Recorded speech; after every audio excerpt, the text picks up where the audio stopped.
You're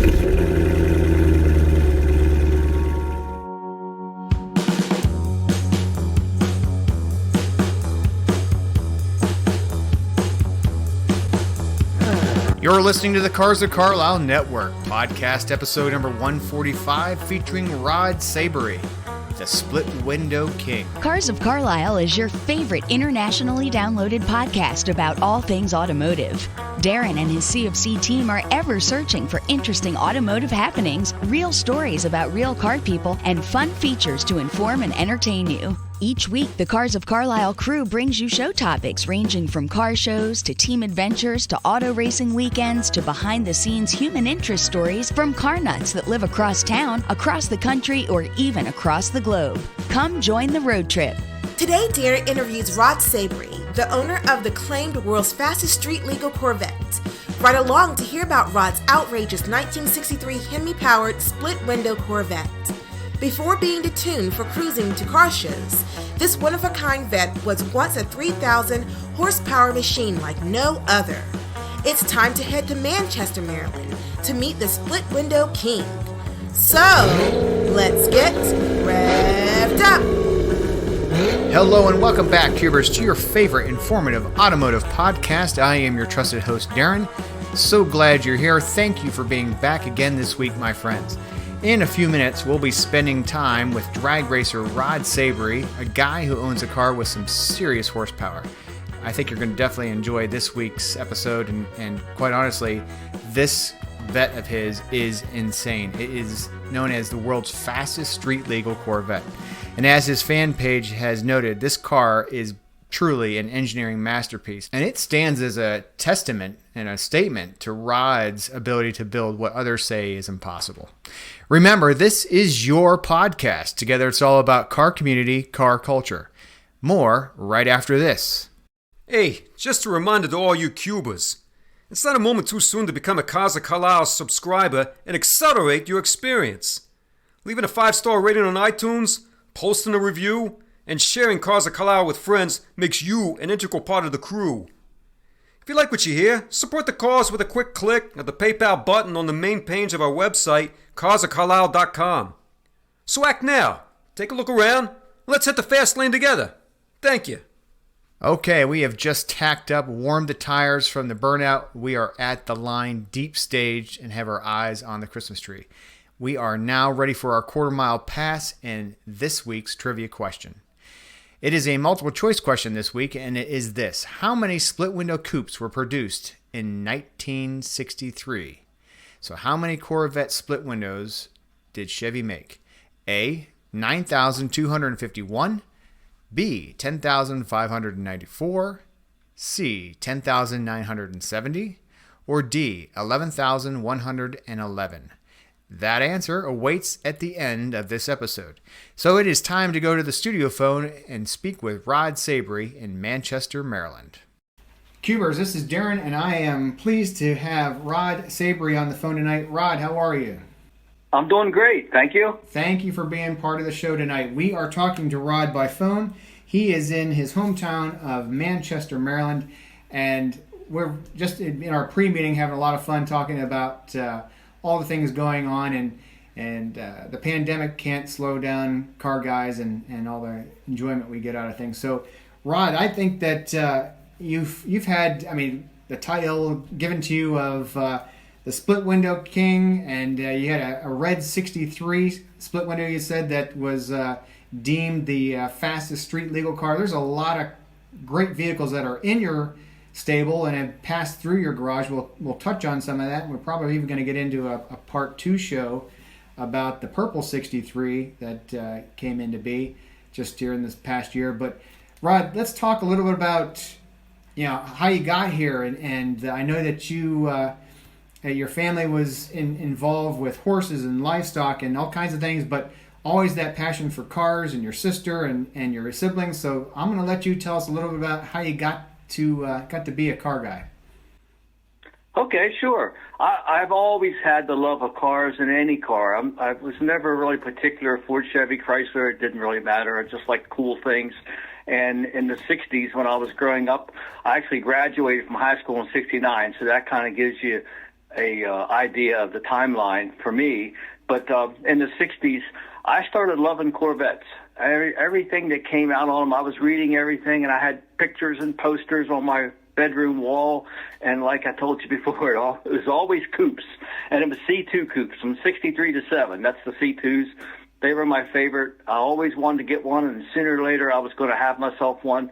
And then in 69, right before I graduated from high school, I was able to buy a new car, and I went to look at Corvettes. And I was actually looking at a 69 Corvette, but I was in a band at the time. I played drums in a band. Even though I had a small kit, there was no way I could get my kit into a Corvette. And so I ended up buying a 69 Z28 because I had a small trunk and a back seat, and I could put my toms on the seats, including the passenger seat, and all my kit hardware in the trunk. And it was funny because I used to drive to band jobs. I could never take a girlfriend or anything because I had a seat full of drums. But anyway, so I did. I had to start off with, I had a 55 Mercury when I turned 16. That was my grandfather's, and a two-door hardtop. It was a beautiful car. And then I got rid of that, and I had a little 32 Ford two-door sedan, which a friend of mine started. He never finished it. I finished it up here in a little shed that we had with no heat, a dirt floor. Every time it rained, the floor would flood out. It would float all my tools around and everything. Man. It was a mess. It's still there, too. Actually, I should take a picture of that and post it somewhere. But anyway, back in 69, I ended up with a 38 Ford Coupe. It was a really cool little car. I had a 283 with a 3-speed, a factory original 3-speed. It had an adapter for the bell housing. And I drove that to high school for a couple years.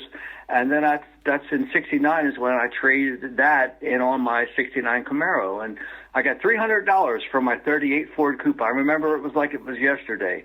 And it was it was a cool little car, but I remember when I took it to Jerry Chevrolet to pick up my Camaro, they looked at it, the 38, and they said, "Oh, park that around back."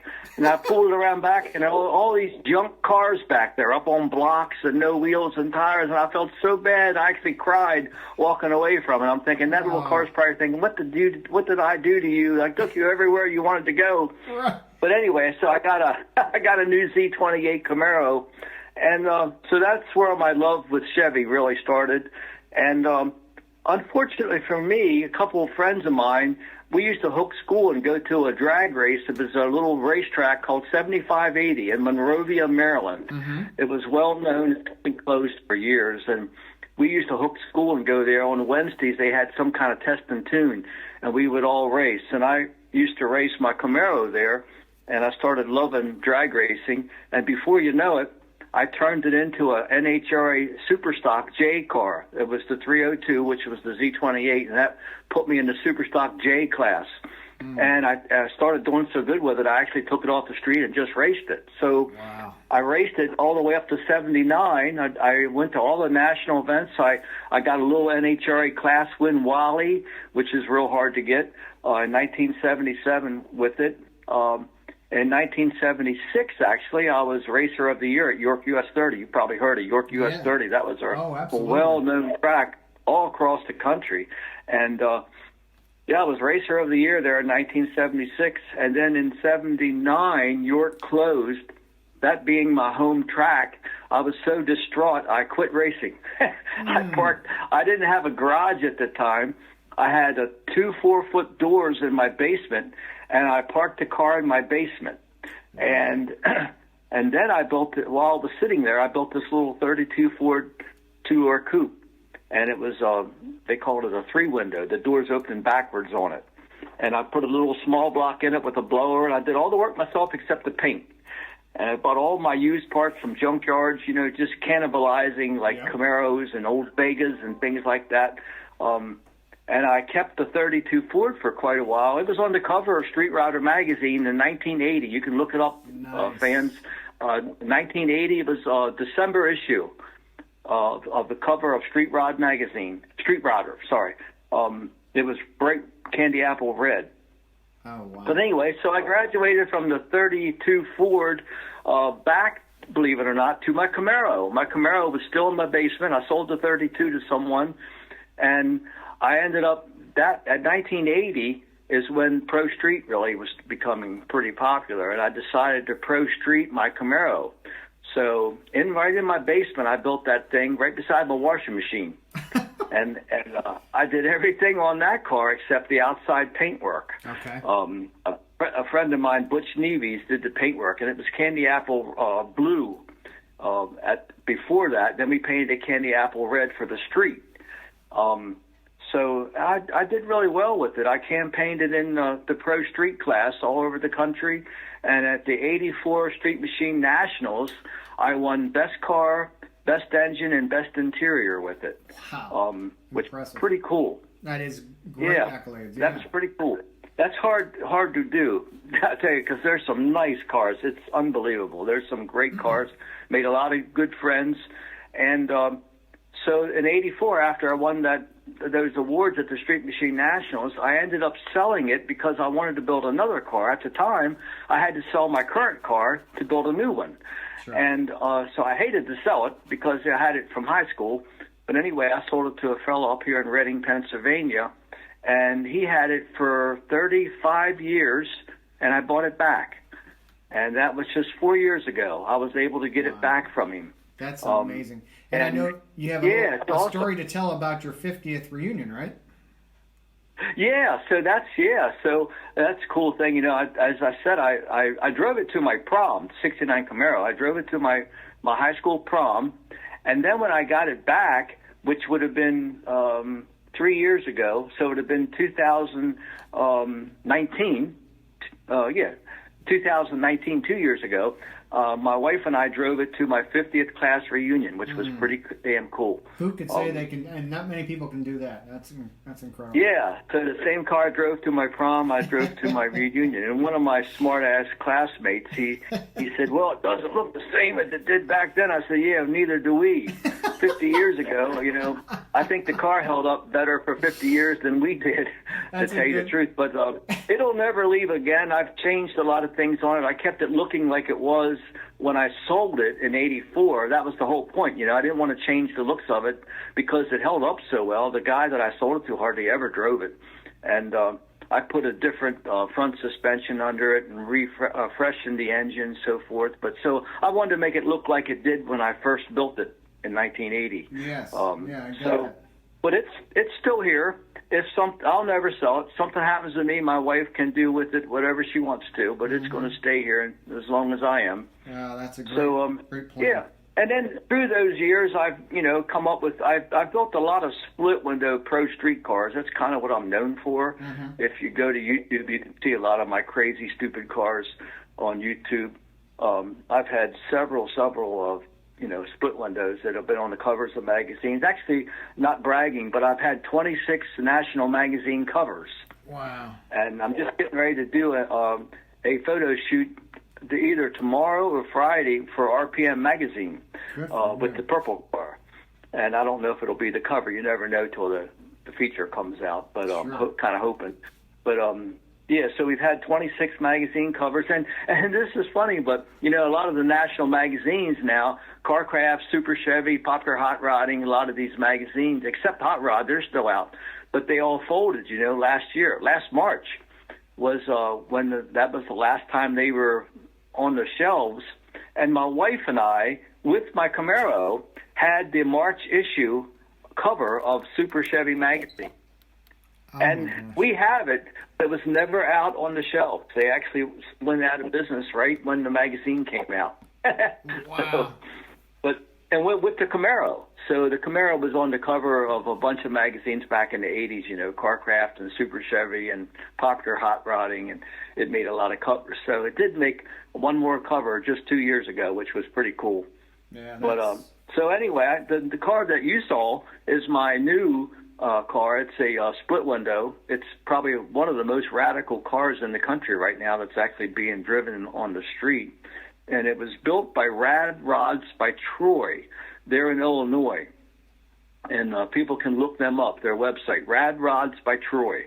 And it was built almost 20 years ago, believe it or not, for a guy that had a restaurant.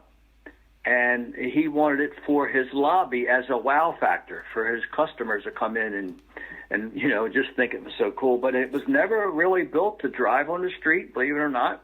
It was never started. I don't even know if anyone ever sat in it. It was built, they called it a static display car. And I happen to be friends with Troy that built it, and I know the quality of cars he builds. I usually do my own cars, but I always tried to buy this car ever since I first heard about it, but I knew it was in a restaurant lobby, but I think the restaurant was called Mavericks. But anyway, he sold the restaurant. The car was in his lobby for 8 or 9 years, I'm guessing, and then it sat in an enclosed trailer for a couple years. And I've been trying to buy it from this guy. His name was Rod Steele for years. And unfortunately, he passed away a year and a half ago. And I ended up buying it from his family because they knew that he wanted me to have it. I had built a black split window back in 1986, actually of 85. That was the car after I sold that was the reason I sold the Pro Street Camaro. Remember I said I had to sell one car to build a new one? You got it. I sold the Camaro to build this black split window, which became pretty famous. Had a giant blower on it. It was high as the roof. And but anyway, this guy Rod that had the purple car said that his inspiration to build the purple car was my black car from the 80s. Oh, nice. So when I found that out, I really wanted it. So I ended up with it. So it's the thing that movies are made from. It's the journey that car took to get to me is just something you can't make up. It truly is. Well, I could write a book on just that journey that it took. But anyway, it's here now, and I spent the whole last year on it, making it streetable. Power windows, because the windows weren't operable. It had no wiring in it, no fuel system, cooling system. It was a lot of work. But anyway, I got it done. You saw it, and I'm driving it now. And heard it too. It was the motor. It's a Keith Black Hemi, and it was built for a top alcohol NHRA dragster, which was built as a competitive engine, and they have to be 3,000 horsepower to be competitive. Now, this is not that now. We've detuned it quite a bit from changing it from alcohol to gasoline, because you can't buy alcohol on the street, So I wanted to be able to stop and put gas in it. Even though I run racing gas in it, you could put pump gas in it if you get in a bind. You just don't want to put your foot in it, or you want to just limp back to the truck or trailer. But no, it's great. It's a great car, and I've only driven it a couple times so far. We've probably got about 100 miles on it. And with the COVID and all, a lot of car shows and national events were canceled last year, of course. I'm hoping that that's not going to be the case this year. I'm hoping that they open things back up again and I can get it out there for people to see, But so that's me. Anybody's always invited to come to my shop and see my shop. I'm not a dealer. I'm not I'm just a car enthusiast like you are. Right. I got wrapped up in these cars early in my years, and I'm actually a roofer. I've had a roofing business. It's me, myself, and I. I've never really had any employees except my sister has helped me for years. My dad told me in 1970 when I started, 51 years ago, he said, keep it small and keep it all. And I remember you telling me that. And so I just do the roofing. I'm still doing it. I just turned 70, and I'm still roofing. Wow. It's something that I really enjoy, and I'm going to do as long as I can. But the cars thing is just a hobby of mine that I think, the good Lord, every day I get up that I have a hobby that I care so much about, Absolutely. Well, I love the story about the 63 purple car. I saw it. I heard it. Like you said, it is, or earlier when we talked, it is so loud. It is, it's menacing. We will keep it a bit mysterious, but when it was originally built, it was at 3,000, right? Horsepower? Yeah, it might have been maybe a little over 3,000 horsepower, but I know it was at least 3,000 horsepower. We just had to detune it. Mike Janis up in New York, who builds these type of motors, when I first got the engine in the car, I didn't think I could ever make it streetable, let alone even get it started, and didn't even have a starter on it. It was never built to drive or anything, but I called him and with some friends of mine that had some work done by him, and he said, you send me that motor, I'll send it back to you, you'll be able to drive it. So he was right. He sent it back, and it's really streetable. I had some help with this car. My good friend Tommy Gray runs a Pro Mod car, which you're familiar with the Pro Mods are. It's like the fastest door car there are out there. They run in the fives now at like 250 or 260. And he's from Baltimore. He had a car they call the Undertaker, and very, very similar engine to what was in this purple car when I got it. So I called him first, and I said, do you think there's any way I can get this thing to drive on the street? And he goes, well, let's talk to my engine builder. So that's how we got a hold of Mike Janis. And Mike, even though I've never met him, he acted like he knew me. He's a great guy. He did know my history, all my cars and all. And he said, you know, like I said, he said, you send it to me and I'll send it back. You'll be able to drive it. So that's amazing. And then my racing career, you know, and all these things I've talked about, in with all that, I started drag racing again in 1992. I had a 57 Corvette. That's pretty well known. It was the first street legal car to run in the sevens. Wow. And that's all over the internet. And then I sold that and built a 53 Corvette, a real one. A real 53, you know, it was the first year they only made 300 of them. That's right. And so I built a real 53, and that had a Sonny Leonard 800 cubic inch mountain motor pro stock engine in it. And I ran this class called Outlaw Street.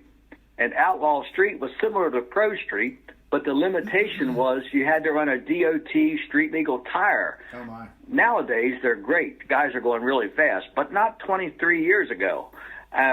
I had to run a DOT tire, and all the cars in my class were alcohol-injected blower cars, and they made 2,500 horsepower. I only made 1,500. Yeah, right. But we ended up being the first car to go in the sixes, and we ended up world champion in 1998, and that's all on YouTube as well. Matter of fact, if you go to YouTube, you'll see that run in 1998 at Chicago Route 66 track when I ran the first 6-second pass. Wow. And believe it or not, that car is right behind me, right in the garage. Oh, nice. Nice. I still have it.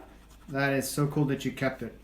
The purple Yeah. 63 split window, is it, I think I've talked to some people that run in our circles, and they said it's a 6-second car, right? You know, I don't know. I probably will never find out because it wasn't built to race, and although the chassis is the quality of the car is over the top, it doesn't have a funny car cage in it. It would never certify to go that fast. Gotcha. So I'll never be able to find out. I had a twin turbo car back in the mid '90s, a split window that I drove on the street, and it was a red candy apple red car, a Mike Moran small block in it, and that made 20-some hundred horsepower. And I did run 675 at 210 with that car, and that is actually on YouTube. I'm sorry to have to keep referring to YouTube, but that's on YouTube as well for your for your viewers to go and they can check that out. Definitely want the audience to look that up. That car ran 670s like nothing. I think this purple car is faster. Wow. I really do. But I'll never test it because, like I said, it wouldn't certify and it wouldn't be safe to try to go that fast in it. But, the turbos make a lot of power down the track because you have to build your boost up for them to make a lot of power. So the second half of the quarter mile, they make a lot of power. And this blower is instant. Exactly. And it's absolutely instant. And if I ever open this thing up on the street, I'll be in a ditch somewhere, It takes a lot of respect to pilot that thing.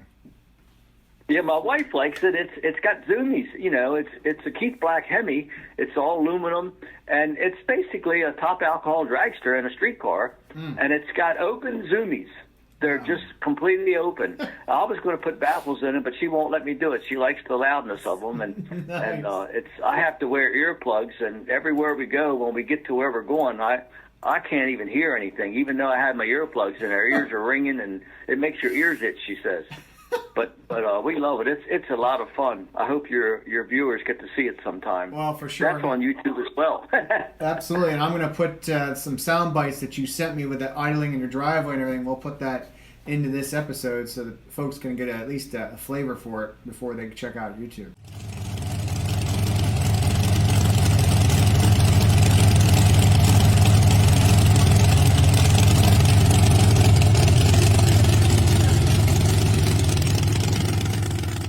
will be gone for only 60 seconds. Now, a word from our OEM sponsor. In the market for a Macan, Cayenne, 718, or 911? Porsche Mechanicsburg will match you with the perfect vehicle from their extensive inventory of pre-owned and new models. When it comes to service on these magnificent machines, their record of quality workmanship is unmatched, with a staff of mechanics whose prowess in all facets of Porsche engineering is world-class. These are all time-tested trademarks that have been part of the Faulkner Auto Group since 1932. 2021 will witness an expansion of their sales and service excellence with the now completed new state-of-the-art Porsche Center. Located at 6625 Carlisle Pike, Porsche Mechanicsburg is the destination when ready to make that dream a reality, parked in your driveway. On behalf of the Cars of Carlisle crew, we would like to thank our friends at Porsche Mechanicsburg for their ongoing support of this program. Now, back to our interview. I would love to have you come back and do a whole episode just on the purple car and its journey. But we'll definitely talk offline and see if we can make that happen here mid to late winter. The thing also, too, I thought was great is I know you have multiple siblings, but you have a sister that you really kind of helped mentor into the whole hobby. Is that true? Yeah, it's funny. I have a younger sister, Sherry, and an older brother, Roy. And my brother, Roy, was never really too much into the cars like I became. He's more into fishing and crabbing and things like that, which is great. But my sister, she had the love of the cars I think she picked up from me. So when she was growing up, we always go look for a muscle car for her. And, she's had some nice cars. She had a 64 Corvette. It was a factory air convertible. It was black with red and orange flames down the front. This is in like the mid-'60s, and when we bought it, it was a piece of junk. We bought it from a dealer, and it had water. They had the top was cut on it, the convertible top was cut, and the inside looked like you could put fish in it. It was water in the inside, but we ended up working on it for a couple hours. We were able to drive it home. We didn't have a trailer or anything at the time, but we fixed that all up real nice for her. And then she had a big block Chevelle. She's had some really, really nice cars, and my sister can do anything. She painted the cars, painted them outside. You would not believe how nice those paint jobs came out. But yeah, so she still likes the cars. She likes dune buggies. We had a VW that we fixed all up. We've had some pretty cool cars between the two of us. Very neat. Well, it's even cooler that you could have it in the family and you've had a lifetime pal to do some of these things with. Oh, yeah, absolutely. That's great. Well, you've got a stable full of some amazing machines. Is there another kind of that next pursuit or anything you're looking for or you need to add to your collection? Right now I'm not really looking. I'm usually in the process of building something new, and as soon as it's finished, I like putting them together. Mm-hmm. So usually when I get a car finished, I'm already looking for the next project. I'm not really doing that right now. It took me a full year to get this purple car to where I wanted it. And it was disappointing last year because of the COVID. I didn't get to take it many places that I want to.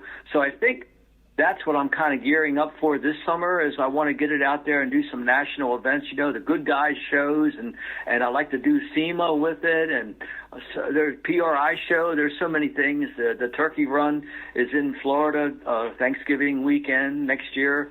There's so many things I'd like to do with it. So, yeah, that's right now. I'm not really thinking about building anything else. I have a couple of things I need to do to it yet, and I'm just going to campaign it this year and have a lot of fun.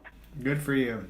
And that's exciting just to have a car that's magazine worthy and building a reputation for itself. Are you thinking about naming the car or giving it some kind of moniker so people can easily identify it, or just leave it as it is? I ordered a set of personalized tags at the Maryland DMV, which was a mistake, March the 4th. I know that date because I keep looking at the registration. March the 4th, I ordered personalized tags for it, and the tag says Hemi Vette, and it's just V-E-T, so it's H-E-M-I-V-E-T. And here it is, and I still haven't gotten them yet. It's been almost a year now. Yeah. So that's what I guess I'll call the car, is Hemi Vette. which is kind of sacrilegious to a lot of the Corvette fanatics. Oh, yeah, right. Yeah, of course. No, but you blended two amazing worlds together. That's for sure. Well, Lance up there, Chip's son from Corvettes of Carlisle and from Carlisle Productions. Lance is a lot like his dad. He's really, really open-minded. His dad was just an incredible person. We became really good friends with him, and he had an open mind on these cars. A lot of the guys that have the Corvettes and do all the NCRS original things with them, that's fine. I appreciate all that, and I give them all credit. But they don't really, a lot of them don't have an open mind, When you have a car like this, you should be able, if it's your car, you should be able to do with it whatever you want. And I didn't even put the Hemi in this car, but I think it's the coolest thing.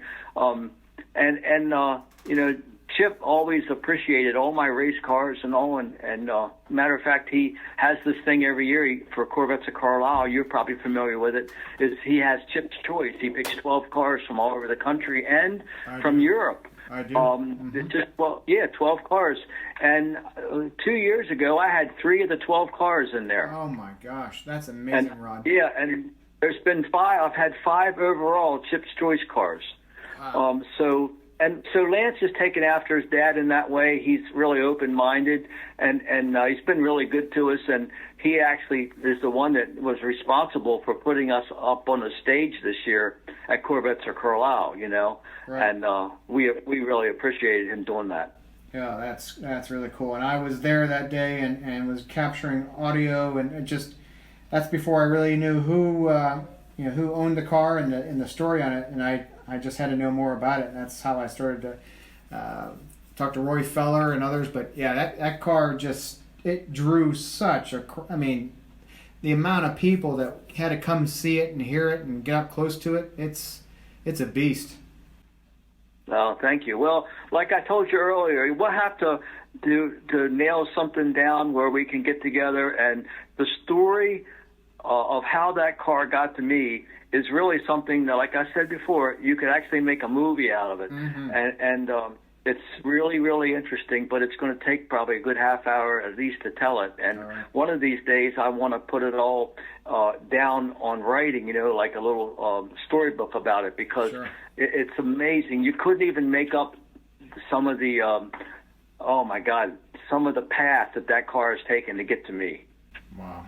No, I would love to do that, to have that part 2. We'll focus on the Purple 63, tell the journey, the story of it all, and anything I can do to help you with getting that word out. Love to be part of that. Okay, that sounds great. I really appreciate it, Darren. For sure. No, I'm as you know, with this podcast, it's all about the people first. The community is everything, and it's the machinery that brings us together. But I think, and I know I'm biased, but everybody that's listening to this probably feels similar, and that is that I think we are in one of the best hobbies there is, and what an amazing thing that it brings us from all walks of life, all backgrounds, all over the world together to appreciate. And as you said, even though we all have maybe different perspectives or what we think makes a classic, or what to do or what not to do, restore, keep original, modify, go custom, but at least the fact that we can appreciate other points of view while at the same time just celebrating the hobby, the machines. But I really like the fact that it brings us as people together. Absolutely. And I'd like to close with something. I go to a lot of places like national events and things like that, and sometimes people will come up and they'll say, I always like to ask them what they have, and because it's important to me. And a lot of times people will say, it's amazing how many times that this happens, but people will say, oh, you don't want to know what I have. It's nothing like this. And I'm like, don't ever say that, especially around your kids, because your kids look up to you. And the thing is, to me, all these cars are the same. It really doesn't matter how much they cost, how pretty they are, how many magazines they've been in, how many trophies they've won. That has no bearing on it. They're all the same, and I can prove it to you. Yep. Here's how I can prove it to you. If I'm better looking than you, and I have more money than you, does that make me a better person than you? Mm-hmm. Yeah. Bingo. Yep. We're all people. We all put our shoes on one at a time. It's the same. It's the same with these cars. Mm-hmm. You care as much about your car as I care about mine. Mm-hmm. They're all the same. I think that's a great philosophy, Rod. To me, I think a good way to get along in life is if it's important to you, then it's important to me. And I think you live that just with the way you ask the questions of others, and that you make sure that they feel proud of what they have or what they've worked on, no matter what it is. I commend you for that. Yeah, that's how I feel, and it's it's something that it's a camaraderie that we all have with these cars, and everybody has a the same like. It's I don't know. To me, it's one of the best things that ever could happen to me was to get into cars like we are, and I always say there's a heck of a lot worse things you could do. Oh yeah, yeah. Now this is as far as a habit to have. I like being a car nut for sure. Well, that was an excellent philosophy. Thank you for sharing that, and I appreciate you putting that kind of goodness out into the world. We need a lot more of that, and helping people feel proud of who they are and what they have. Anything else? I always like to give my guests a final time behind the wheel, and Rod, you've been a great guest tonight. I can't wait to have a part 2 to the show where we will focus on the 63 split window. But final word is for you, my friend. Okay. Well, I would just say that as far as I go, I just turned 70. Not that that's old, but I plan on doing this as long as I can, because there's a lot, like I just said, there's a lot worse things you could be doing with your life. Mm-hmm. And I'm fortunate myself that my wife is into it as much as I am, and that helps a lot. So if you have a loved one or a wife that just really is into it like you are, boy, you should appreciate that, because I know when I used to drag race, a lot of times it was just my wife and I, and we'd be racing against guys that had like a 10-guy crew and no women, Yeah. Their wives didn't want to come and didn't care to come to the track, and I always felt sorry for them, because it was that was the fun of it for me, was to enjoy all this with my wife. Sure thing. I mean, you have your best friend and everything you need in your crew right there. That's great. Yep. So I probably talked everyone's ear off enough, but yeah, I'm anxious to get together with you again, Darren. Well, thank you very much, Rod. I appreciate you, listening in, or I'd say, being, participating from Manchester tonight. And as things lighten up with the pandemic, maybe we can do the second part in person. But we will definitely, you and I, talk and find a way to get that follow-on show set and ready, because I think there's going to be an incredible story to be told, and I'm really anxious to hear all about it. Okay, well, that sounds good to me. I'm looking forward to it. All right, Rod, I wish you a great evening. Thank you so much for being part of the community. Okay, Darren, you take care of yourself, buddy. All right. And on behalf of the entire team here at Cars of Carlisle, we hope you enjoyed this week's special guest, Rod Saboury. And Rod, a big block special thank you to you for investing time with the CFC community. We can't wait to talk with you again. In fact, I'm really looking forward to you and I talking offline again and coming up with that follow-up episode where we'll do a deeper dive story on that incredible 63 Vette. So let's get that trivia answer. As you remember, the trivia question was multiple choice in nature, and it was, in the year 1963, the first year of the C2, Chevrolet made how many split window coupes?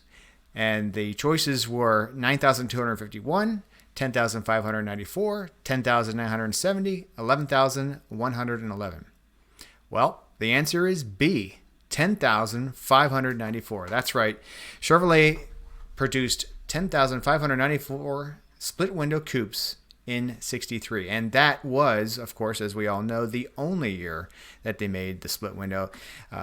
Legend has it, of course, an argument came to be between Bill Mitchell and Zora Arkus Duntov over the now famous, it was very much a design feature that many really enjoyed and liked, and others were very much against it. So just a single year, as you know, for 63. Well, it's that time. We've made it to the end of the quarter mile. We are through the traps, and we have our ET. As always, we are really excited to have you come back again and join us next week on another audio road trip. Just remember, this is your podcast. We want to hear your voice. Please email us at carsofcarlisle@outlook.com. I personally read each and every email that comes through, and we take your advice and comments and feedback and put it into making the show stronger and better week after week, month after month. Because together it's all about car community, car culture. Drive well, be well, take care.